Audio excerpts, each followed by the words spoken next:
మంచిగా ఉంటుందని అనుకుంటున్నాం. సేమ్ బ్లాక్ బాస్టర్ ఇప్పుడు బయట అందరూ చాలా బాగుంది అంటున్నారు కదా, చాలా బాగుంటుందని అనుకుంటున్నాం మేము. ఇప్పుడు హిందీకి వెళ్తున్నా కదా, పక్క 1000 కోట్లు రావాలి మా ఎన్టీఆర్కి వస్తాయని మేము ఆశిస్తున్నాం. అట్లా చాలా ఉన్నాయి, చాలా చాలా రితికి పక్క డామినేట్ చేస్తాడని అనుకుంటున్నాం మేమైతే.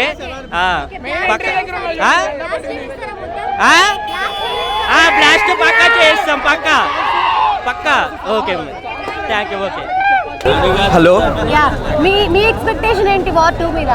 ఎక్స్పెక్టేషన్ అంటే అన్న బాలీవుడ్లో ఎంట్రీ ఎలా ఉంటుందో ఇప్పుడు నాగవంశీ చెప్పినట్టు మేము చూపిస్తాం.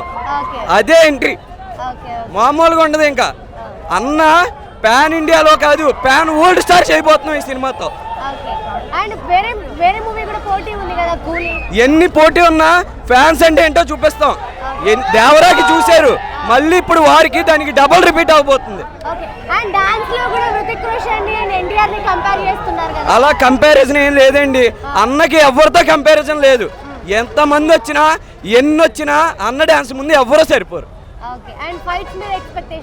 ఫైట్స్ అయితే ఇంకా చెప్పాల్సిన అవసరమే లేదు. అన్న యాక్టింగ్ గురించి అందరికీ తెలుసు, ఇంకా మళ్ళీ అన్న గురించి మళ్ళీ చెప్పాల్సిన అవసరం లేదు. జై ఎన్టీఆర్, జై ఎన్టీఆర్, జై ఎన్టీఆర్.